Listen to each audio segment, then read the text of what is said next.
The stars looked peaceful that night on Luna Station. Commander Taemin sat in his small office, drinking coffee and reading reports about supply shipments. Earth hung in the black sky outside his window, blue and white and beautiful. He never got tired of looking at his home planet.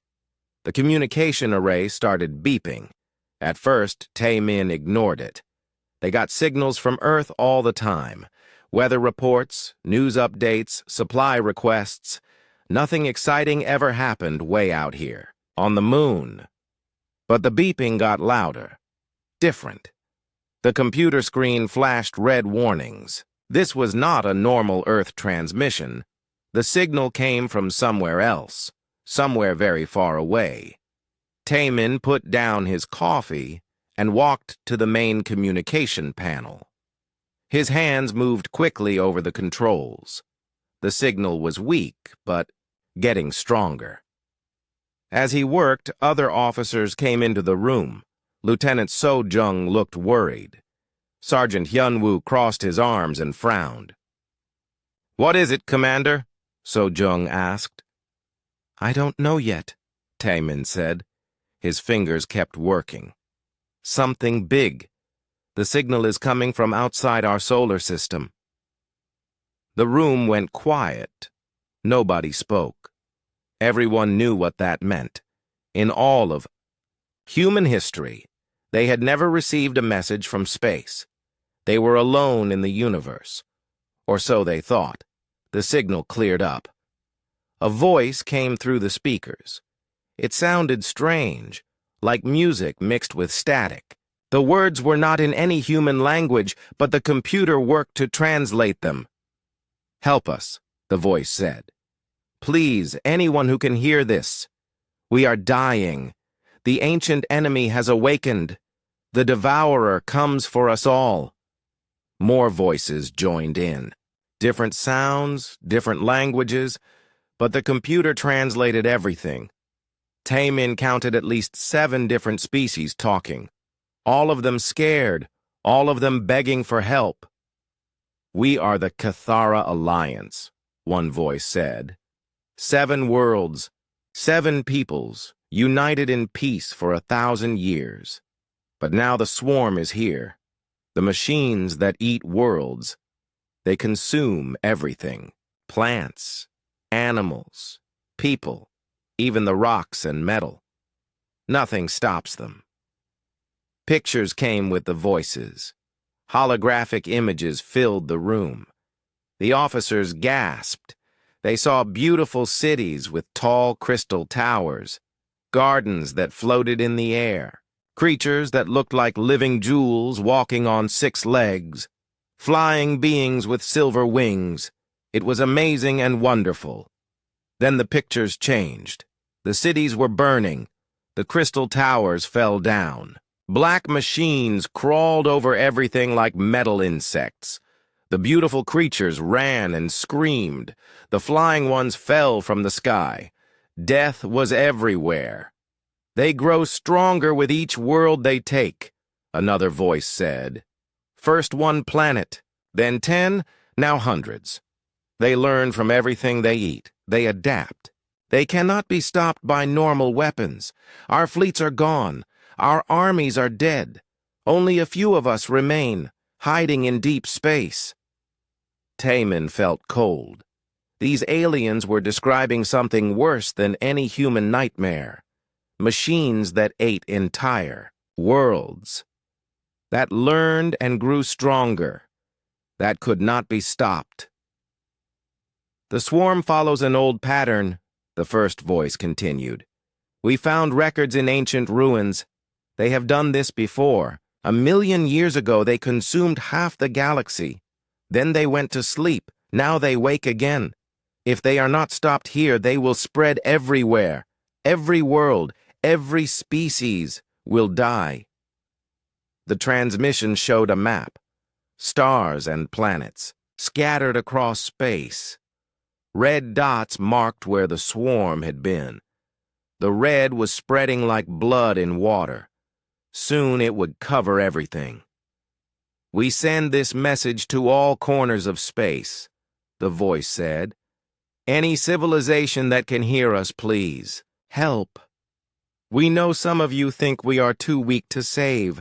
Others think the distance is too far. But if the swarm escapes our system, nowhere will be safe. They will come for you next." The message repeated several more times. Each time the voices sounded more desperate, more afraid. Then the signal faded away. The room stayed quiet for a long time. Finally, Sergeant Hyunwoo spoke. "Commander, what do we do?" Taemin stared at the empty holographic display. His mind was racing. This was the most important moment in human history. First contact with aliens, and they were asking for help against something that could destroy the entire galaxy. Most spacefaring civilizations would take months to make a decision. They would form committees, hold meetings, debate the risks. They would send diplomatic messages and wait for replies. They would be careful and smart and logical. But humans were not like most civilizations. They came from Earth, a planet that tried to kill them every day. Earthquakes, volcanoes, storms, diseases, predators. Everything on Earth was dangerous. To survive, humans had to be quick, violent, and willing to take huge risks. Taemin knew what he had to do. He opened a direct communication channel to Earth Defense Command. "This is Luna Station calling Earth Defense Command. Priority Alpha. Message: we have received a distress call from alien civilizations. They are under attack by something called the Devourer Swarm, machines that consume entire worlds. Request immediate conference with all department heads." The reply came back in minutes.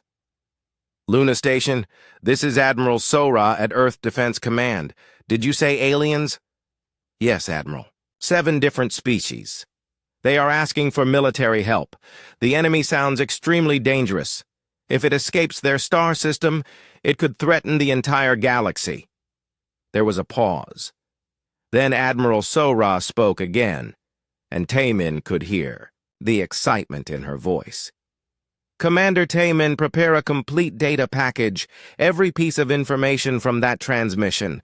I want pictures, voices, star charts, everything. Send it to Earth immediately." "Yes, Admiral." "And Commander, start preparing for the possibility of interstellar deployment. If these aliens need help, and if this threat is real, then humanity will respond. We always have." Taemin smiled. Other species might debate and hesitate. Humans would act. They always did when someone needed help. It was just their nature. As he worked to prepare the data package, Taemin thought about what was coming. Humanity's first contact with aliens, their first interstellar war, their first chance to prove that the violent, dangerous humans from the Deathworld called Earth could be heroes instead of monsters. Outside his window, Earth continued to turn, beautiful and deadly and home. Soon its children would travel farther than ever before. They would carry human weapons and human courage to distant stars. They would answer the aliens' cry for help. They would bring salvation. But first, they would bring total destruction to anything that stood in their way. The transmission had asked for aid. Earth would give them something much more dangerous. Earth would give them humans. Admiral Sora stood in the war room deep inside Earth Defense Command. Around her, screens showed ships moving across the solar system. Red lights flashed. Alarms rang. The entire human military was waking up. 72 hours had passed since the alien message arrived. Most civilizations would still be forming committees to discuss what to do. Humans were already loading weapons onto warships. "Report," Sora said to General Daeho. "All fleets are responding, Admiral. The Pacific Fleet is moving toward Mars for final supply loading. The Atlantic Fleet just finished taking on ammunition. The Mediterranean squadron is ready for departure. Sora nodded. She looked at the main display screen. 12 massive warships floated in space around Earth. Each one was 5 kilometers long and packed with enough weapons to destroy a small moon. Hundreds of smaller ships surrounded them like metal sharks. "How many troops total?" she asked. 50,000 Marines, Admiral, plus ship crews, all volunteers." Sora was not surprised that everyone volunteered. When humans heard that aliens needed help against monsters that ate worlds, every soldier wanted to fight. It was just human nature. Captain Hyunwoo entered the war room. His face was serious. "Admiral, I have the route planned. We can reach the Cathera system in 6 days if we push the hyperspace drives past safety limits." "Dangerous?" Sora asked. "Very. Other species take 3 weeks to make the same trip. They go slow and careful. If we go fast, we might lose ships." Sora thought about this. Slow and safe meant the aliens might all be dead before humans arrived. Fast and dangerous meant some human ships might not make it. "Easy choice." "We go fast," she said. "Send the route to all ship commanders." Across the solar system, human ships prepared for humanity's first interstellar war. The alien message had been broadcast to every government on Earth. The response was the same everywhere. Help the aliens. Stop the threat. Show the galaxy what humans could do. On Mars, Colonel Minho supervised the loading of weapons that made other species nervous. Nuclear missiles that could crack planets. Plasma cannons that burned hotter than stars. Kinetic projectiles that hit like asteroids. "Sir," his aide said, "the aliens might not like our weapons. They seem peaceful." Minho laughed. "They asked for help against world-eating monsters. They want peaceful. They called the wrong species." Meanwhile, on Luna Station, Commander Taemin monitored alien communications. The galaxy was talking about humanity's response. Most of it was not good. "The Deathworlders are coming," one alien transmission said. "The creatures from the quarantine planet. This will end badly." "Humans are too violent," said another. "Their weapons violate 17 different war conventions. They should not be involved." A third voice was more worried. "Have you seen their biology reports? They have redundant organs, dense bones. They can survive injuries that would kill us instantly. What kind of world creates such monsters?" Taemin smiled as he listened. The galaxy was scared of humans before they even arrived. Good. Fear was a useful weapon. Dr. Nari, the expedition's chief scientist, came to his office. She looked excited and nervous. "Commander, I have been studying the alien transmissions, their star charts, their biology, their technology.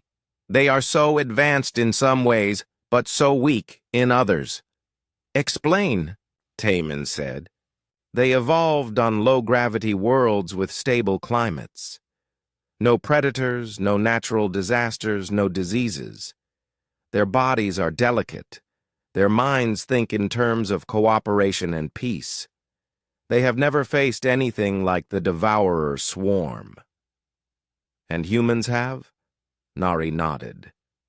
"Earth is a death world, Commander. Everything here tries to kill us. Viruses, bacteria, animals, weather, earthquakes, volcanoes. We survive by being tough, adaptable, and willing to kill anything that threatens us. We are exactly what the galaxy needs right now." The first human ships began jumping to hyperspace. Captain Hyun-woo led the advanced scouts in fast attack ships. His job was to reach the alien system first and see what they were facing. The hyperspace jump was violent. Human ships pushed through the folded space like bullets through water. Warning lights flashed as the drives operated beyond safe limits. Other species would be terrified. Human crews just held on tight and grinned. Behind the scouts came Admiral Sora in the flagship UES Indomitable. The massive warship carried enough firepower to sterilize a continent. Around it, 11 other dreadnoughts followed in formation.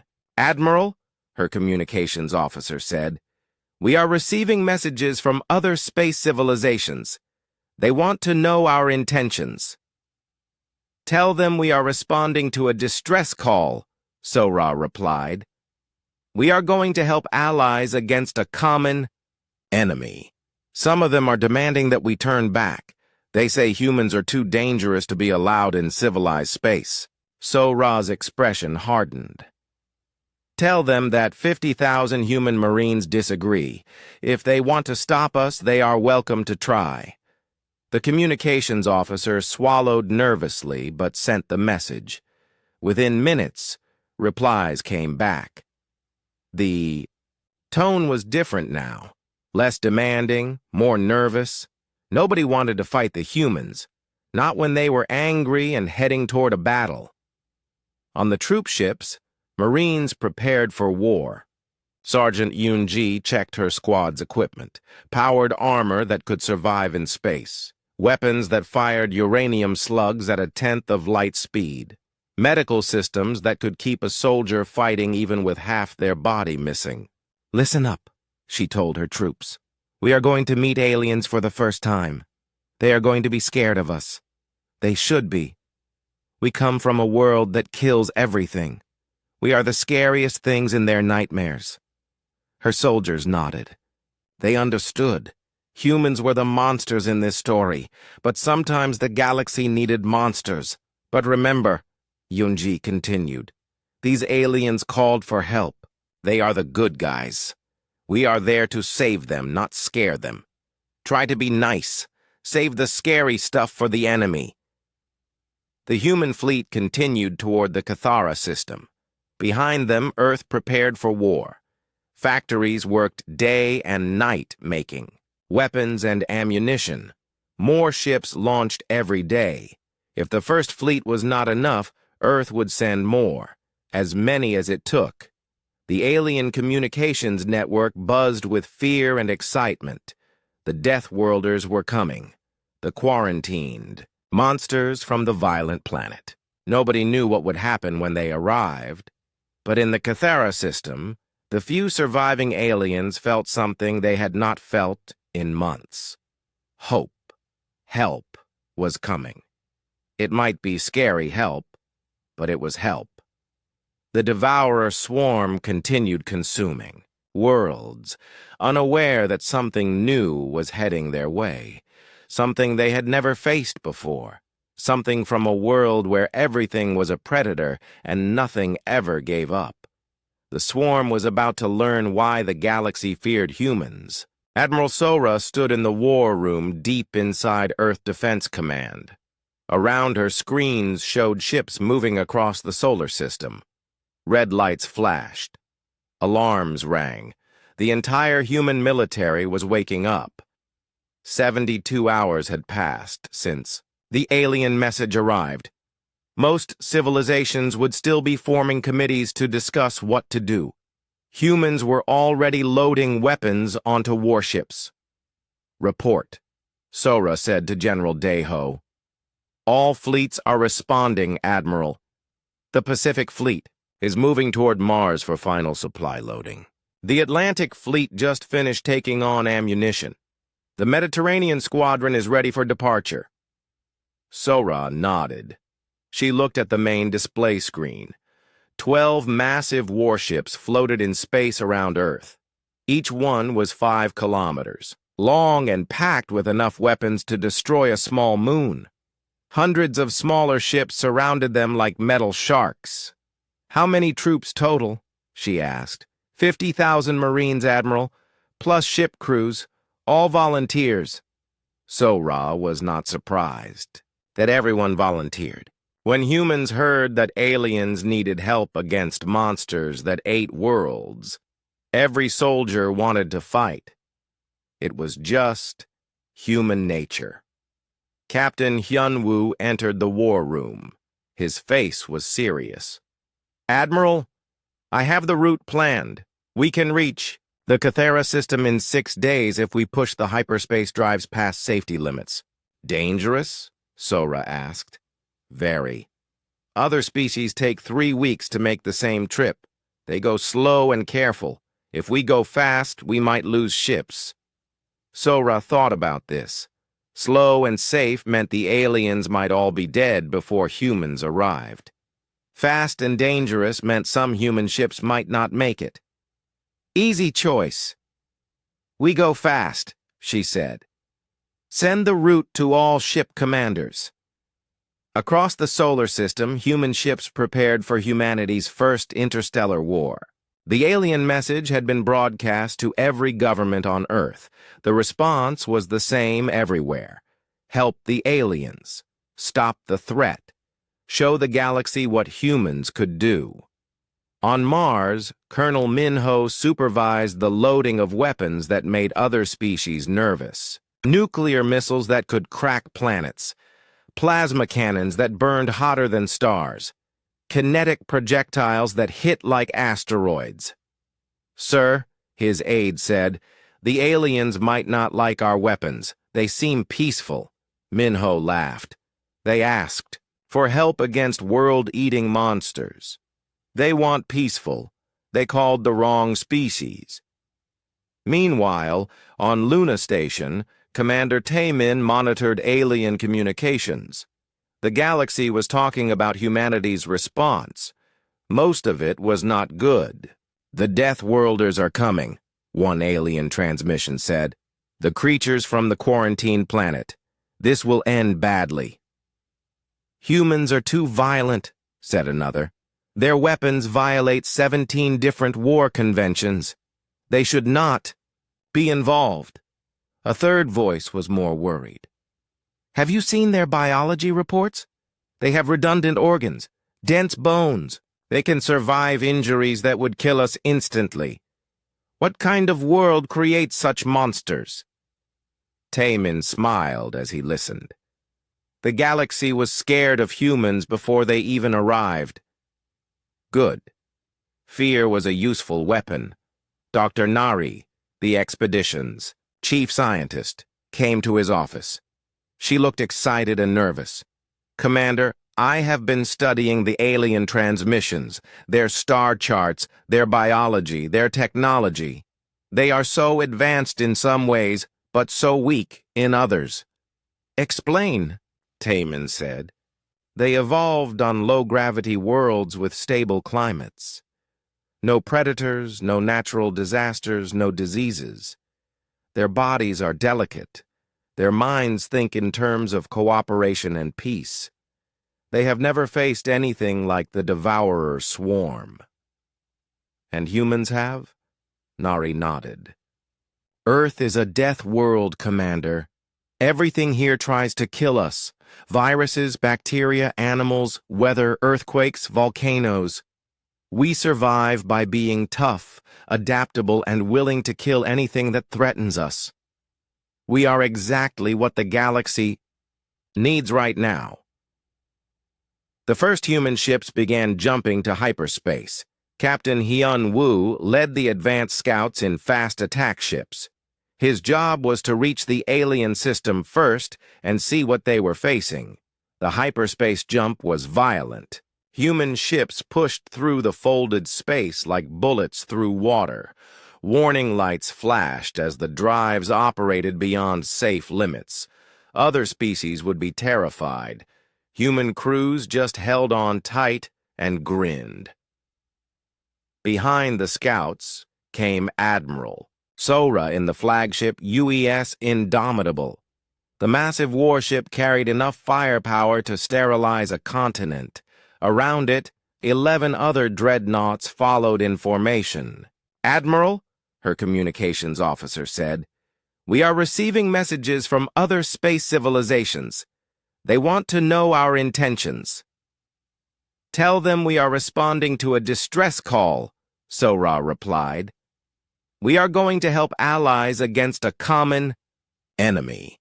Some of them are demanding that we turn back. They say humans are too dangerous to be allowed in civilized space. Sora's expression hardened. Tell them that 50,000 human Marines disagree. If they want to stop us, they are welcome to try. The communications officer swallowed nervously but sent the message. Within minutes, replies came back. The tone was different now. Less demanding, more nervous. Nobody wanted to fight the humans, not when they were angry and heading toward a battle. On the troop ships, Marines prepared for war.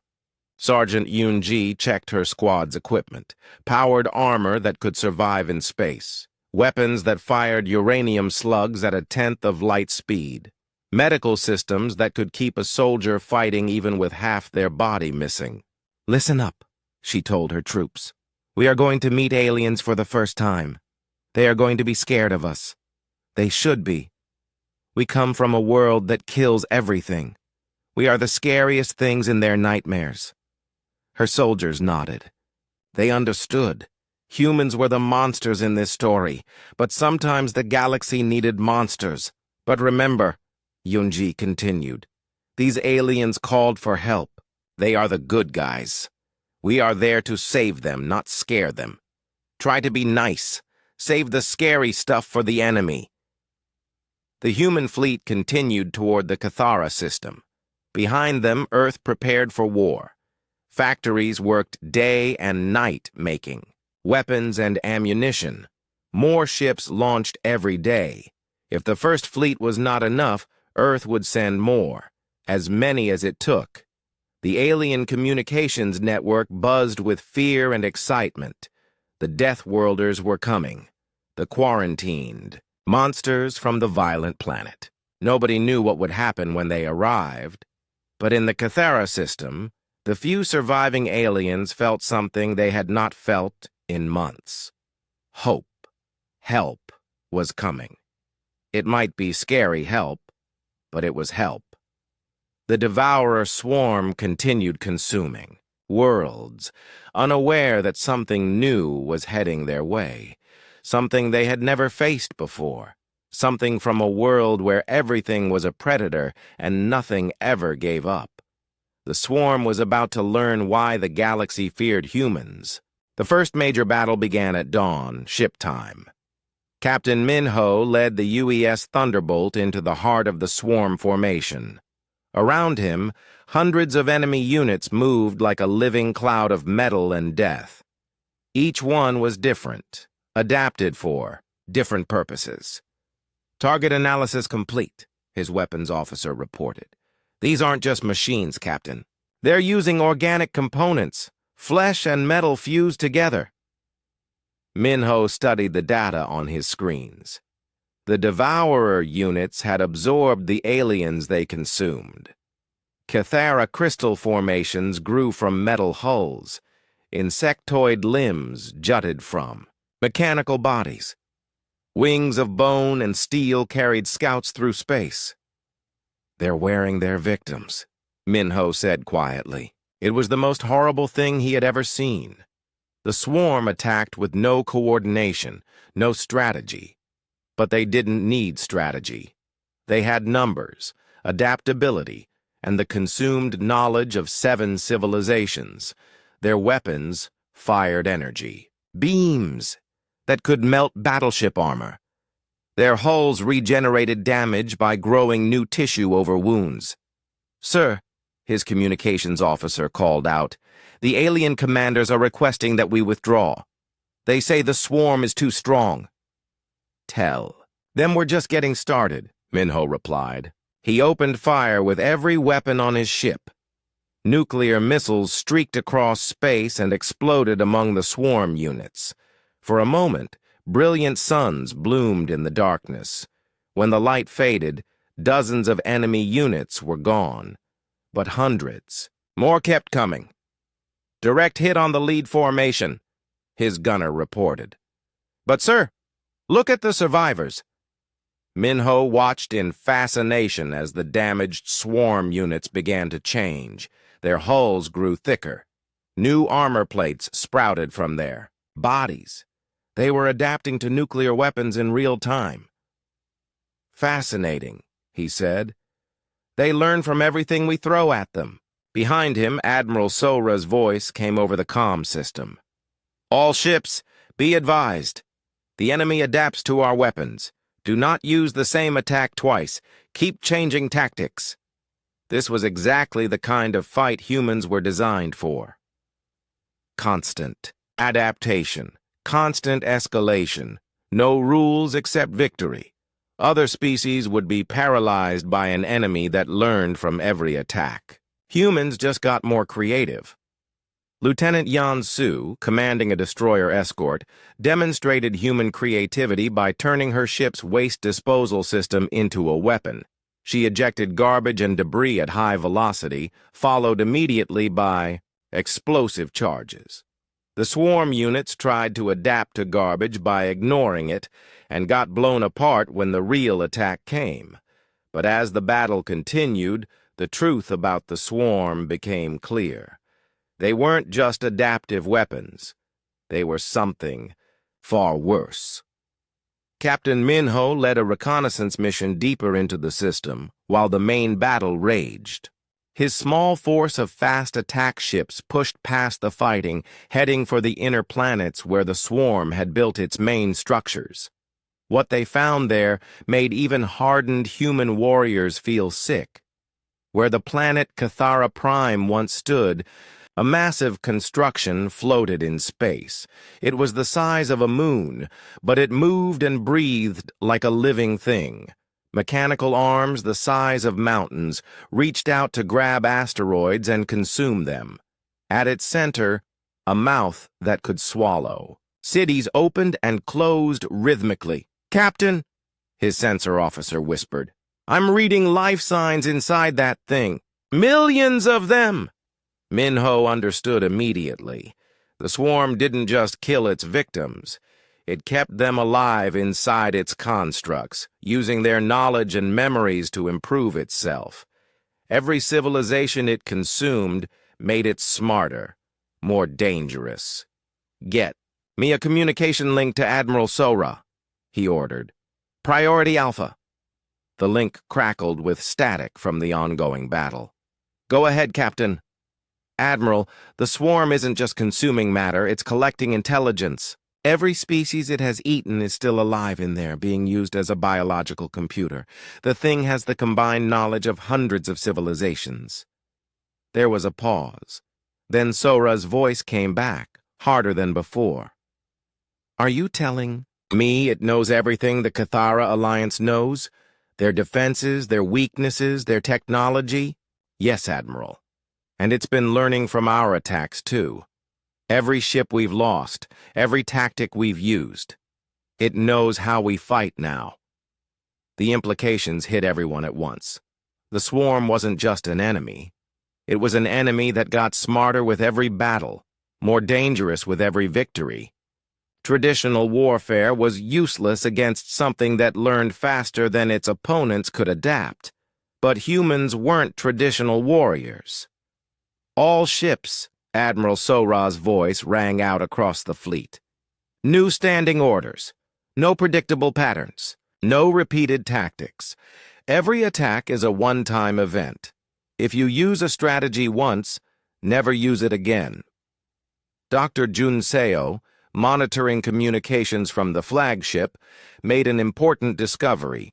The swarm units were sharing information instantly across vast distances. When one unit learned something, they all learned it immediately. "Admiral," he reported, "their network is their strength and their weakness. They share information through some kind of quantum entanglement system, but that means they're all connected. If we could disrupt the network..." "Could we shut them down?" Sora interrupted. "Possibly, but we'd need to access their central processing node. And that's inside their main construct. The one Captain Minho found." Sora looked at the tactical display. The construct was heavily defended by thousands of swarm units. Getting close enough to plant a disruption device would be suicide. Most species would consider it impossible. Humans considered it a challenge. "Captain Minho," she called over the comm, "how close can you get to that construct?" "Close enough to deliver a package, Admiral. But it's a one-way trip." "Understood. Dr. Junseo, how long do you need to prepare a network virus?" "Give me 2 hours, Admiral. You have 1 hour." "Captain Minho, select volunteers for a suicide mission. Minimum crew, maximum firepower." Minho smiled grimly. "Already done, Admiral. My entire squadron volunteered." While the main battle continued, human engineers worked frantically to create something that had never been tried before. A computer virus designed to attack an organic-mechanical hybrid network. They had to write code that could infect both silicon circuits and living neural tissue. Sergeant Yansu, a demolitions expert, approached Admiral Sora with a different idea. "Admiral, what if we don't try to be clever? What if we just blow the whole thing up?" "The construct is too large for conventional weapons," Sora replied. "Not conventional weapons, Admiral. Our fusion reactors. If we ram a dreadnought into that thing and detonate the reactor, it would be like setting off a sun." Sora considered this. It was insane, wasteful, and would kill everyone on the ship. It was also probably the only thing that would work. "The crew would have to evacuate first," she said. "No time, Admiral. The swarm would detect escape pods and adapt. The ship has to look normal until the last second." Sora felt the weight of command. She was asking people to die. Good people, brave people, who trusted her to make the right choice. But the alternative was worse. If the swarm escaped this system, it would consume the entire galaxy, billions of worlds, trillions of lives. The mathematics were simple, even. If the human cost was terrible. Both plans, she decided. Captain Minho delivers the virus. If that fails, we ram the construct with a fusion reactor. The alien commanders, listening to human communications, were horrified by what they heard. "They're planning suicide attacks," General Velthara said. "Multiple crews willing to die to destroy the enemy." "This is why the galaxy fears them," Crystal Walker replied. "They don't just fight to win. They fight as if defeat means the end of everything." "Perhaps it does," Velthara said quietly. "Perhaps that's what it takes to survive in a universe with things like the swarm."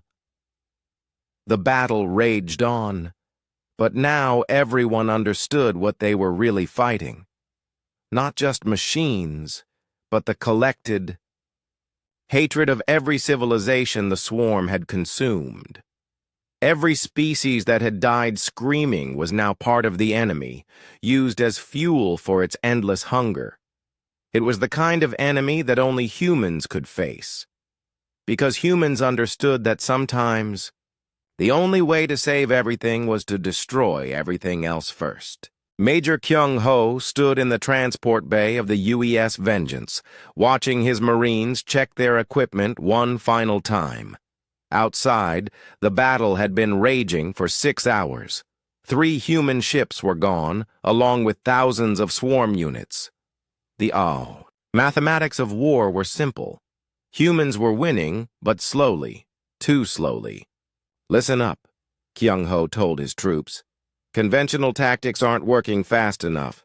The swarm adapts to everything we throw at them. So we're going to do something they won't expect." His Marines looked up from their weapons. These were veteran soldiers, men and women who had volunteered for the most dangerous mission in human history. They had trained on Earth's deathworld environments. They knew how to fight in conditions that would kill most other species. "We're going to board their constructs," Kyung-ho continued. "Get inside their hulls and fight them hand to hand. They can adapt to our ships and weapons, but they can't adapt to human stubbornness." Sergeant Ha-Na, a small woman with scars covering her arms, raised her hand. Sir, the swarm constructs have internal atmospheres that would poison us in seconds, plus crushing gravity and radiation levels that would fry our DNA. That's why we're wearing these, Kyung-ho said, patting his powered armor. Full environmental protection, strength enhancement, and enough medical systems to keep us fighting even if we lose half our body parts. The Marines nodded. This was what they trained for. Other species sent robots or drones into dangerous environments. Humans sent humans because humans could think, adapt, and refuse to quit when machines would shut down. The assault began with Captain Min-ho's suicide run at the main swarm construct. His ship, loaded with computer viruses and explosive charges, screamed toward the massive biomechanical horror at maximum acceleration. The swarm tried to stop him. Energy beams hot enough to melt steel struck his ship again and again. But Min-ho had jettisoned everything non-essential: armor, life support, even artificial gravity. His ship was now just engines, weapons, and the will to complete the mission. "Admiral," he called over the comm, "beginning final approach. The virus is ready for upload." "Godspeed, Captain," Admiral Sora replied. Min-ho's ship slammed into the construct's surface and burrowed deep inside before exploding.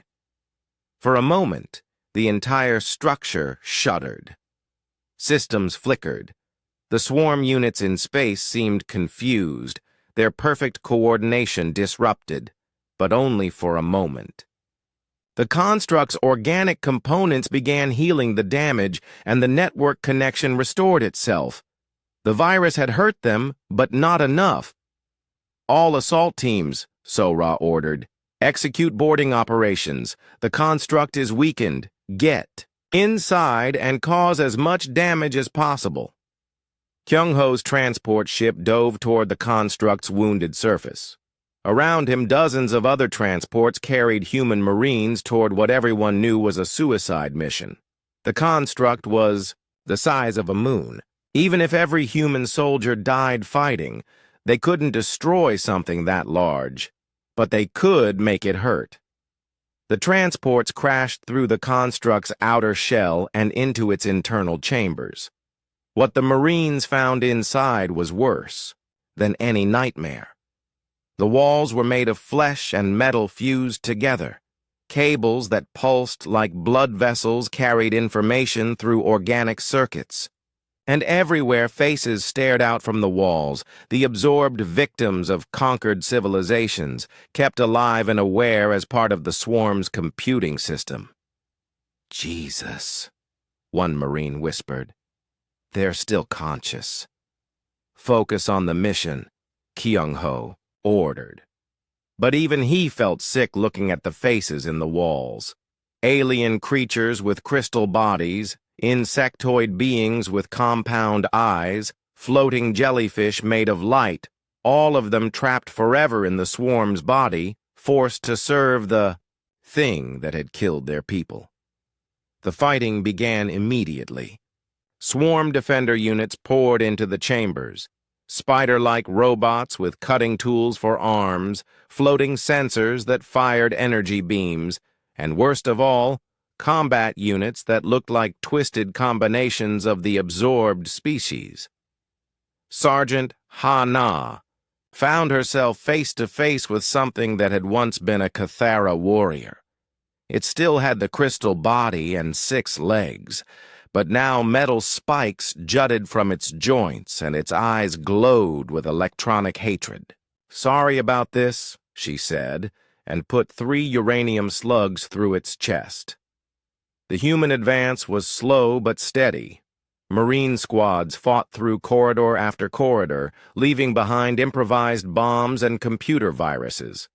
They couldn't destroy the construct, but they could cripple its ability to coordinate the swarm fleet. But the swarm was learning. It began creating new defender units specifically designed to fight humans. heavy armor to stop their bullets, poisonous gas to penetrate their environmental suits, gravity manipulation to crush their dense bones. It didn't matter. Humans had been fighting adaptive enemies their entire evolutionary history, viruses that learned to resist medicine, predators that learned to avoid traps, even other humans who learned from each battle. The key was to never stop adapting faster than the enemy.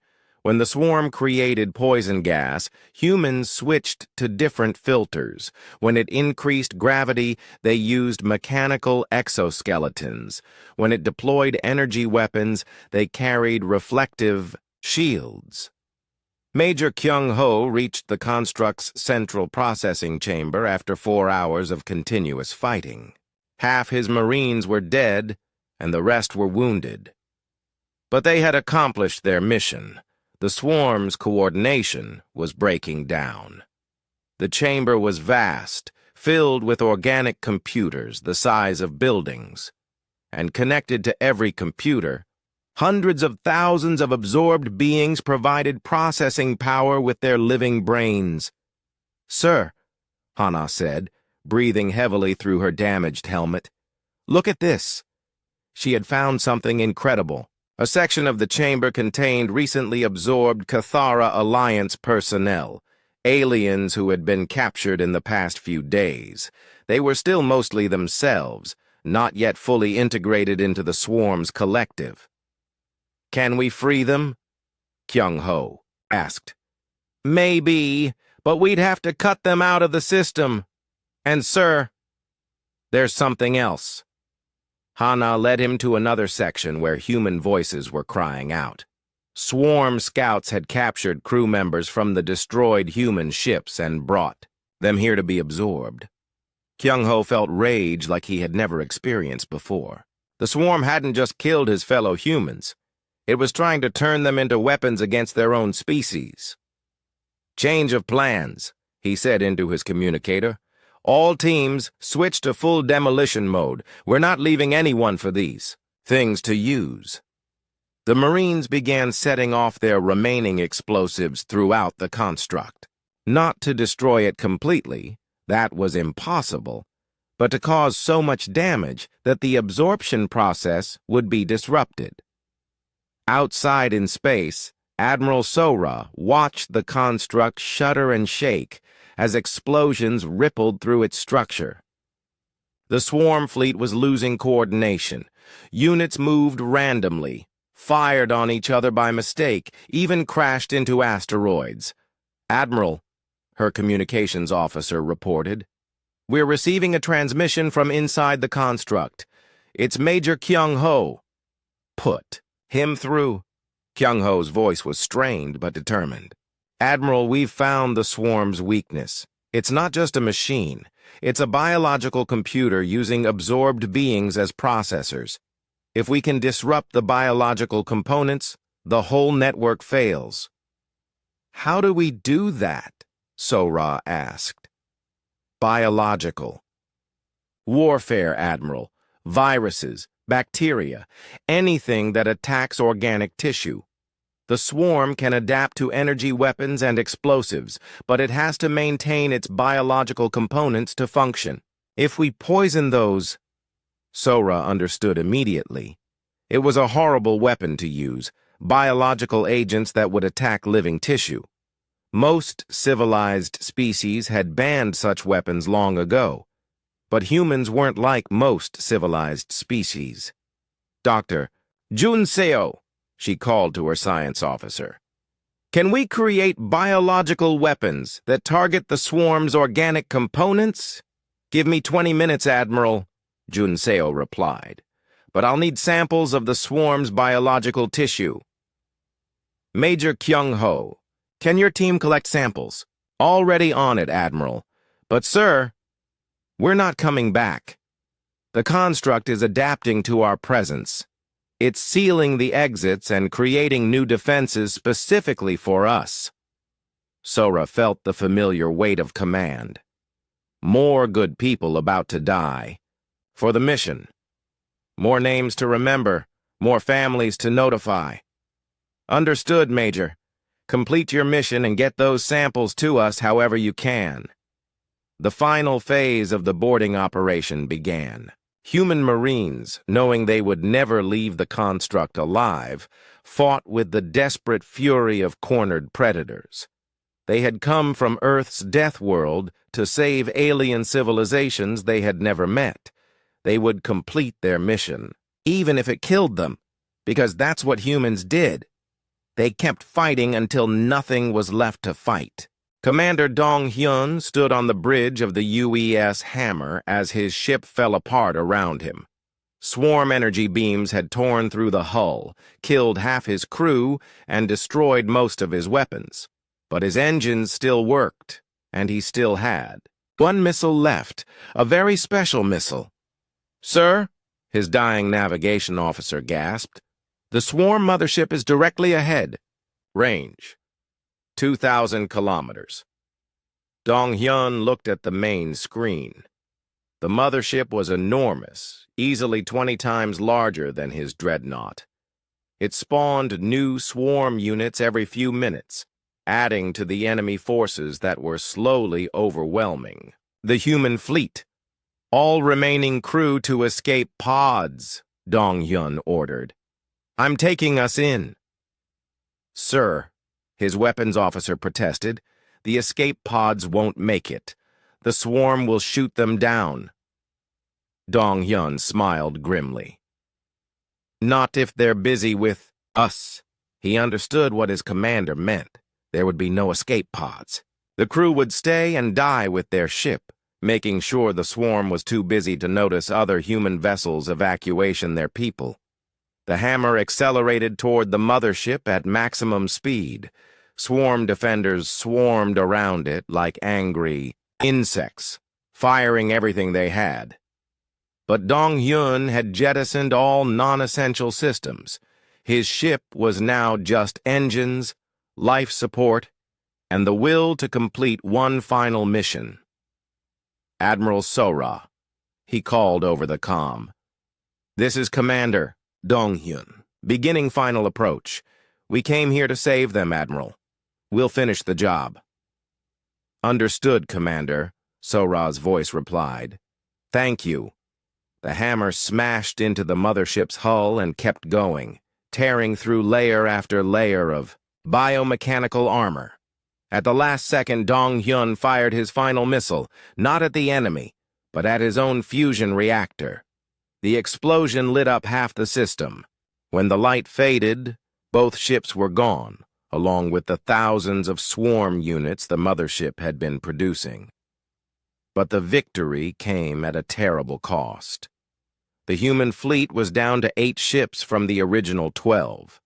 Thousands of Marines were dead or trapped inside swarm constructs. The aliens were beginning to understand that humans viewed extinction as an acceptable alternative to defeat. General Velthara watched the battle from her command center deep in the asteroid belt. Her crystalline body chimed with sounds that had no human translation: horror, awe, and something that might have been respect. "They fight like the ancient war gods from our oldest myths," she said to her aide. "No fear, no hesitation, no thought of retreat." Crystal Walker, the tree-like alien commander, joined them at the observation window. "I have been studying human psychology," he said. "They come from a world where everything tries to kill them. They have evolved to see death as normal, expected.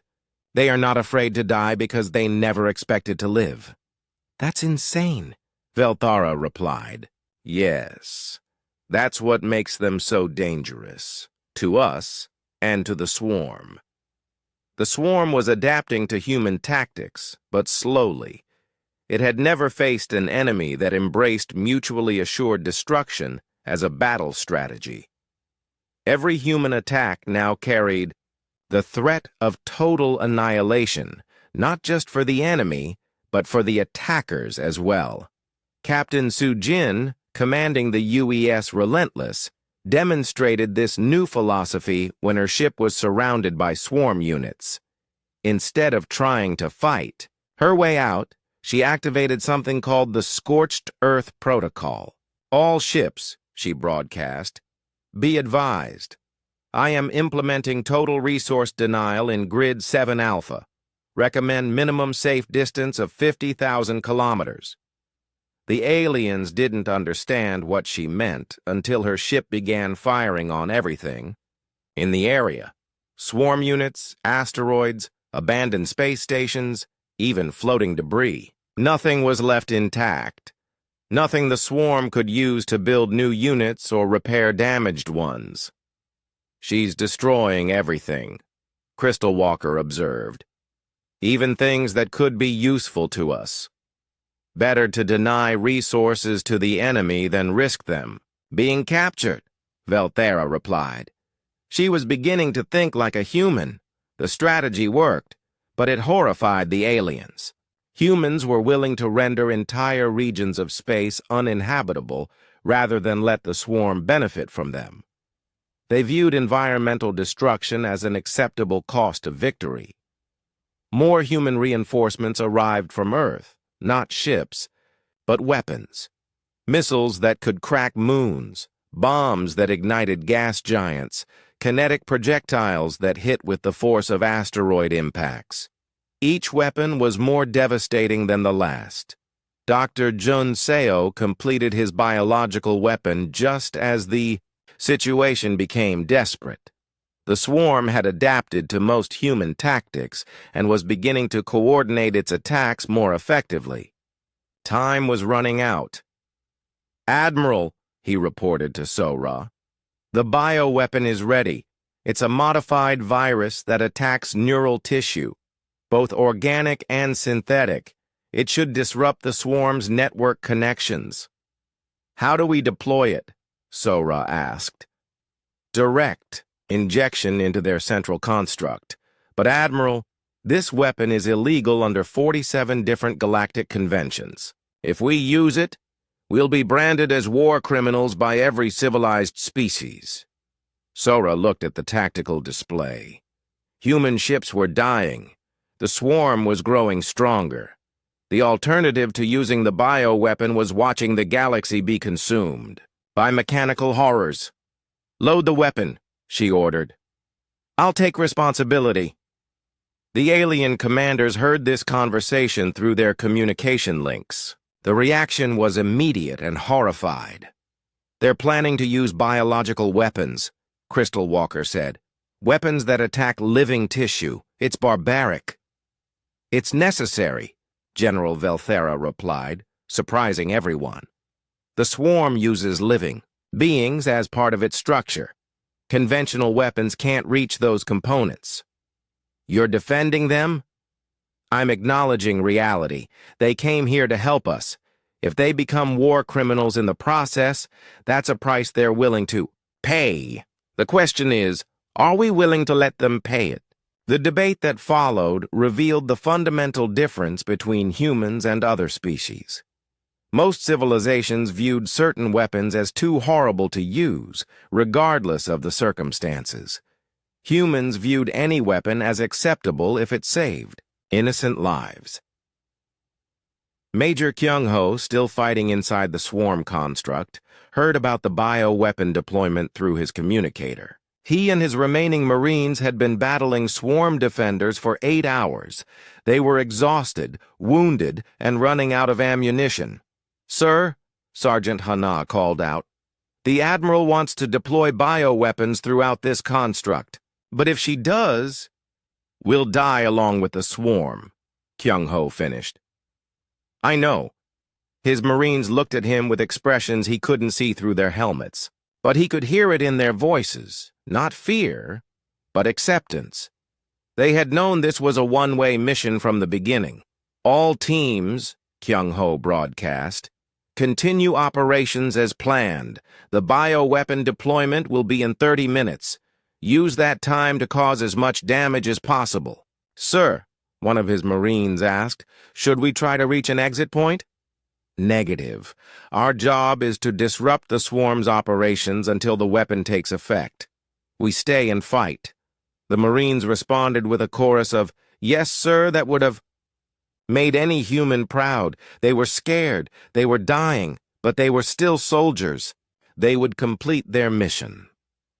Admiral Sora received confirmation that the bioweapon was loaded and ready for deployment. Fleet Admiral Jae Sung's reinforcement fleet was still hours away. The decision was hers alone.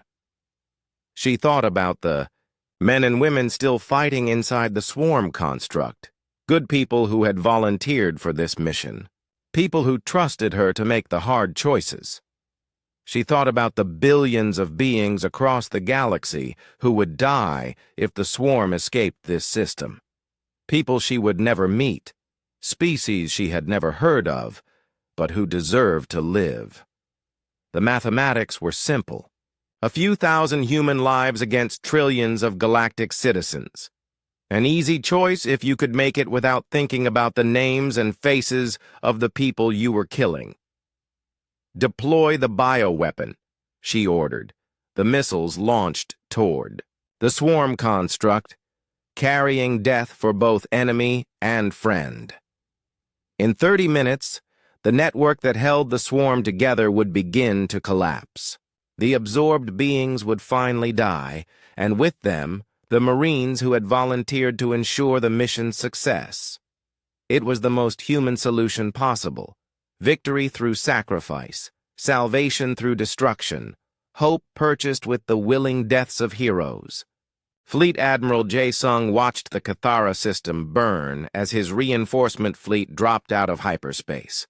Half the planets were gone, consumed by the swarm. The other half were cracking apart under weapons fire. The battle had escalated beyond anything the galaxy had ever seen. "Report," he ordered his aide. "Admiral Sora's fleet is down to 4 operational ships. The swarm has taken massive casualties but continues to adapt. Both sides have abandoned all conventional warfare restrictions." Jae Sung studied the tactical display. What he saw there would have terrified most military commanders. Weapons that could shatter moons were being used like rifle bullets. Entire asteroid belts had been converted into kinetic projectiles.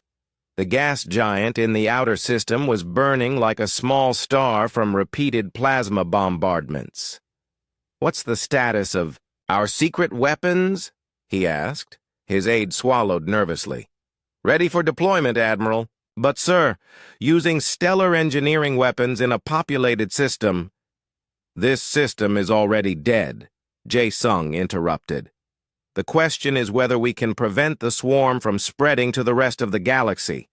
The stellar engineering weapons were humanity's ultimate deterrent. Devices that could destabilize stars, collapse planets, even tear holes in space-time itself. They had been developed in secret, tested in empty systems far from Earth. No other species knew they existed until now. All ships," Jae Sung broadcast, "prepare for total warfare protocols. Remove all safety restrictions. Authorization Omega 77. His." Ship commanders acknowledged with voices that mixed excitement and terror. They were about to deploy weapons that violated every known law of civilized warfare. Weapons that could destroy solar systems. But the swarm had forced their hand. The enemy constructs were growing larger, more numerous.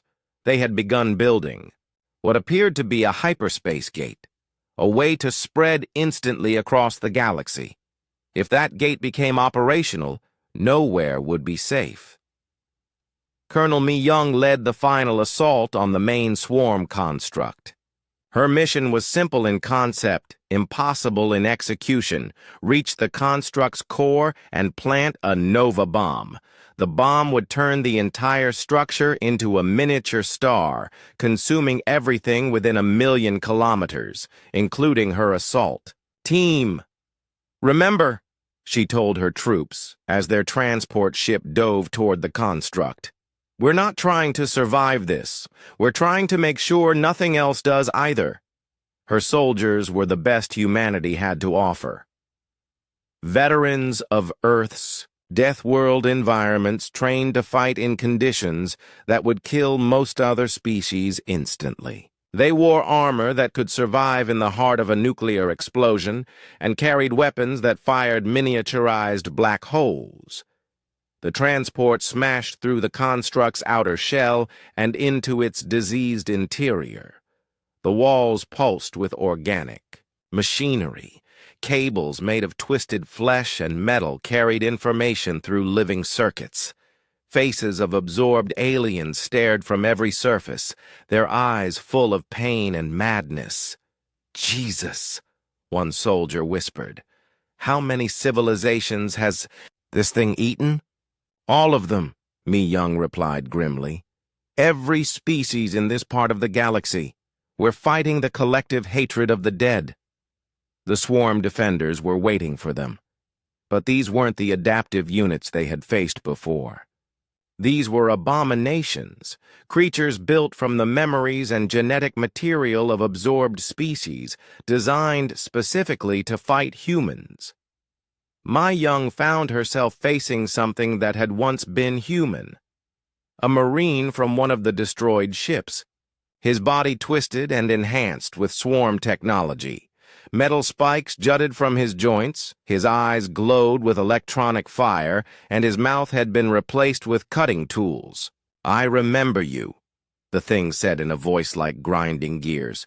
"You taught me to be brave, to never surrender, to fight until nothing is left." "Then you know I won't stop," Mi Young replied, and put 3 plasma rounds through its chest, the eyes. Advance continued through corridor after corridor of horror. The construct had absorbed so many species that its interior was a maze of different architectural styles, crystal passages from the Cathara, organic tunnels from insectoid races, mechanical shafts from cybernetic civilizations, all of it fused together into one massive nightmare. But humans had been walking through nightmares their entire evolutionary history. Earth was a nightmare world where everything tried to kill them. This was just another day at the office. They reached the construct's core after 6 hours of continuous fighting. Half the assault team was dead, the rest were wounded and running on stimulants. But they had completed their mission. The Nova bomb was in position. "Admiral Jae-sung," Mi Young called over her communicator. "Package delivered. 30 minutes to detonation." "Understood, Colonel. All ships are pulling back to minimum safe distance." "Sir," Mi Young said, "it's been an honor serving with you. The honor is mine, Colonel, thank you." The communication ended. Mi Young and her remaining soldiers sat in the construct's core, surrounded by the pulsing organic machinery that controlled the swarm. They could have tried to fight their way out, but there was no point. The explosion would vaporize everything, within 1,000,000 kilometers. Instead, they spent their last 30 minutes doing what they did best, destroying things. They set off every explosive they had, fired every bullet, used their armor's self-destruct systems to cause maximum damage. When the Nova bomb detonated, it would find a construct already crippled by human stubbornness. Outside in space, the alien survivors watched in awe and terror as the human fleet prepared for the final phase of the battle. Admiral So-Ra, her flagship, barely functional, coordinated with Jae-sung's reinforcements to deploy their ultimate weapons. "General Velthara," Sora called over the communication channel, "I recommend you move your people to the edge of the system. What happens next is going to be dramatic." "Admiral," Velthara replied, "what are you planning?" "Total sterilization. We're going to destroy everything in this system that isn't explicitly marked as friendly. The swarm, their constructs, any asteroids they might use for raw materials, even the space dust." The alien commanders were horrified. "You're talking about rendering an entire star system uninhabitable." Better uninhabitable than consumed, Sora replied. This is what you get when you ask Deathworlders for help. We don't do half measures. The Nova bomb detonated exactly on schedule. The main swarm construct became a miniature star for 17 seconds, burning everything around it to plasma. When the light faded, a significant portion of the swarm fleet was gone. But the remaining units began to change. Without the central construct to coordinate them, they became more aggressive, more desperate. They stopped trying to preserve resources and began throwing everything they had at the human ships. All units, Jae-sung ordered, deploy stellar engineering weapons. Target priority is the hyperspace gate construction. Secondary targets are all remaining swarm units. What followed was unlike any battle in galactic history. Human weapons tore holes in space-time itself, creating gravity wells that crushed swarm units into neutron-dense matter. They fired projectiles that existed in multiple dimensions simultaneously, making them impossible to defend against. They even weaponized the system's star, using it to generate massive solar flares that sterilized entire regions of space. The swarm tried to adapt, but there was no adapting to weapons that rewrote the laws of physics. Their biomechanical components couldn't evolve fast enough to counter forces that existed outside normal reality, but the cost was enormous. The stellar engineering weapons were consuming the human ships that fired them. The UES Indomitable, Admiral Sora's flagship, was literally falling apart as its exotic matter generators overloaded. "Admiral," her engineering officer reported, "we've got cascading failures throughout the ship. The stellar manipulator is drawing more power than our reactor can provide." "How long until total failure?" Sora asked. 20 minutes, Admiral. Maybe less." Sora looked at the tactical display. The swarm was dying, but slowly. Too slowly. She needed one final push to ensure complete victory. "All remaining ships," she broadcast, "prepare for coordinated stellar disruption. We're going to destabilize the system's star." The alien commanders screamed protests over the communication channels.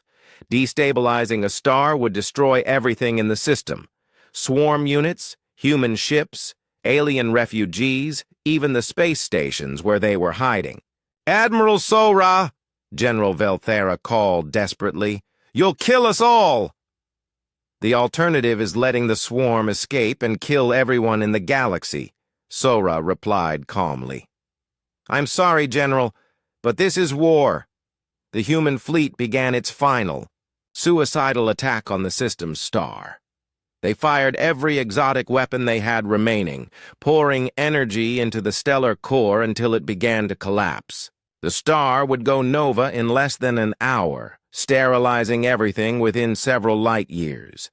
It was the most human solution possible. If they couldn't save the system, they would make sure nothing else could use it either. The galaxy watched in horror as the Cathara system died. But they also watched the swarm die with it, consumed by the fires of a star gone mad. Humanity had answered the aliens' call for help. They had brought salvation through total destruction, just as the message had warned. The Cathara system died in fire and light. The star went nova exactly as planned, consuming everything within 10 billion kilometers. The devourer swarm, the alien refugees, the human fleet, all of it burned away in the stellar fire. But 3 small ships escaped. Admiral Sora had secretly loaded the surviving alien leaders onto fast courier vessels and launched them toward the system's edge just before the final attack. General Velthara, Crystal Walker, and a handful of other survivors watched their home system die from a safe distance. "It's over," Velthara said quietly. Her crystalline body no longer chimed with musical sounds. The nova's light reflected off her surface, making her look like a statue made of captured starlight. Yes, Crystal Walker agreed. But we're alive. Our species survive because of them. They had received the final message from Admiral Sora just before her ship was consumed by the Nova. It was simple and direct, like everything humans said. The swarm is destroyed. The threat to the galaxy is ended. We kept our promise. Take care of each other. Now, 3 months later, representatives from across the galaxy had gathered at the edge of the former Cathara system, where once 7 beautiful worlds had orbited a stable star. Now only expanding gases and radioactive debris remained. It was a grave marker for an entire solar system, and for humanity's innocence, Ambassador Nari stood before the Galactic Council, representing what remained of the human fleet. She was one of only 300 humans who had survived the battle. 300 out of 50,000 who had answered the aliens' call for help. The Devourer swarm is extinct, she reported to the assembled aliens. Our analysis of the Nova debris confirms that no swarm units survived. The threat to galactic civilization has been eliminated. The council chamber was silent. Thousands of different species, from gas-breathing crystalline beings to energy creatures that existed as living light, all stared at the small human woman, who spoke of genocide as casually as discussing the weather. Chancellor Mordoon, a tentacled creature from the galactic core, spoke first. At what cost, Ambassador? An entire star system is gone. 7 species are extinct. The environmental damage will last for millions of years. The alternative was the extinction of all galactic life, Nari replied. I believe the mathematics are clear. Mathematics, Crystal Walker said, rising from his seat. Humans always speak of mathematics, as if lives are numbers in an equation. Nari turned to face him. To us, they are. 50,000 human lives versus 10 trillion galactic citizens. The equation is simple. But you didn't just sacrifice human lives, General Velthara interjected. Her body chimed with sad notes. You sacrificed our people, too. The refugees in the system. You killed us to save us. For the first time, Nari's composed expression flickered. I know. I'm sorry. There was no other way to ensure the swarm's complete destruction. You're not sorry, accused Senator Pelthera, a floating jellyfish-like being.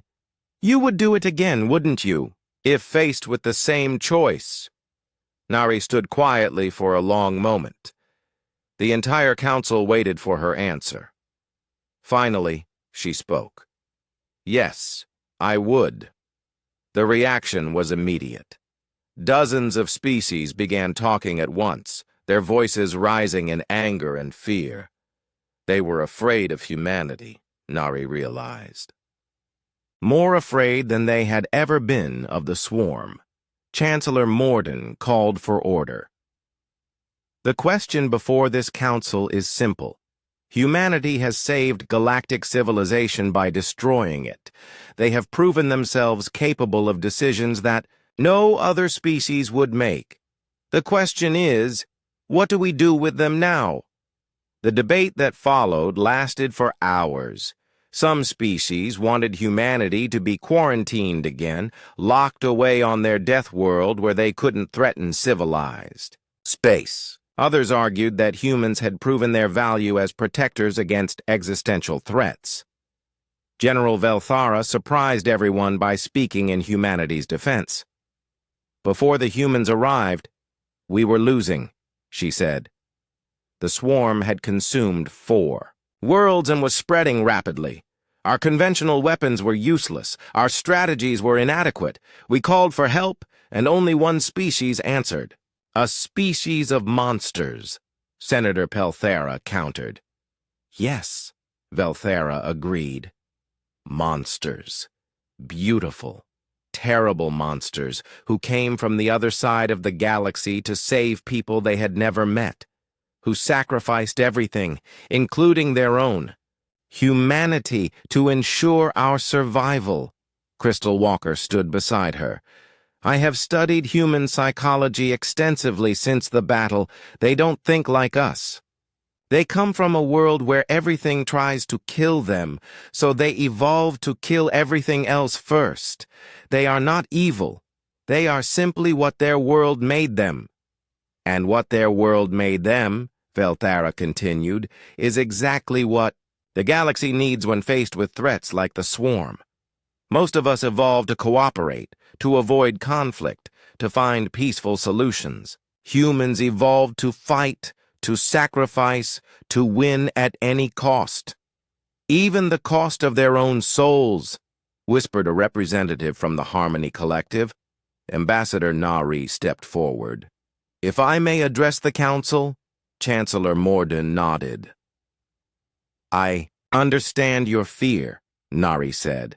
We frighten you because we're willing to do things you consider unthinkable. We use weapons you've banned, employ tactics you consider barbaric, make sacrifices you would never accept. She paused, looking around the chamber at the thousands of alien faces. But consider this. Before humans arrived, the swarm was unstoppable. Your combined fleets, your advanced technology, your superior numbers, none of it mattered. The swarm was consuming your worlds one by one, and you were powerless to stop it. You didn't stop it either, Senator Pelthera protested. You destroyed it, along with everything else. Yes, Nari agreed, because sometimes destruction is the only path to preservation. Sometimes you have to be willing to lose everything to save anything. Admiral Taemin, newly promoted after surviving the battle, joined Nari at the podium. The galaxy spent centuries evolving beyond the need for violence, he said. You created peaceful civilizations, cooperative societies, ethical frameworks. That banned the worst aspects of warfare. It's admirable, but, prompted Chancellor Morden. But evolution doesn't stop just because you want it to. While you were becoming more peaceful, other things were becoming more dangerous. The swarm, ancient weapon systems, rogue AI networks, things that don't respond to diplomacy or reason. Taemin activated a holographic display showing the galaxy's spiral arms. We've identified 17 other potential threats similar to the swarm, ancient machines, biological weapons, reality-warping entities. All of them dormant now, but they could wake up at any time. And when they do, Nari continued, you'll need someone willing to use any weapon, pay any price, accept any sacrifice to stop them. You'll need monsters. The council chamber fell, silent. Everyone understood what the humans were offering, to be the galaxy's immune system against existential threats.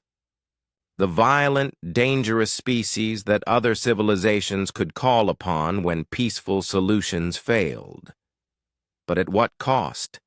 General Velthara provided the answer. The cost is living with the knowledge that monsters like us sleep safely because rough creatures like them stand ready to do violence on our behalf. Chancellor Morden called for a vote. It was close, closer than anyone expected. But in the end, the galaxy chose survival over moral purity. By a margin of 7 votes, Morden announced, the Galactic Council hereby establishes the human defense mandate.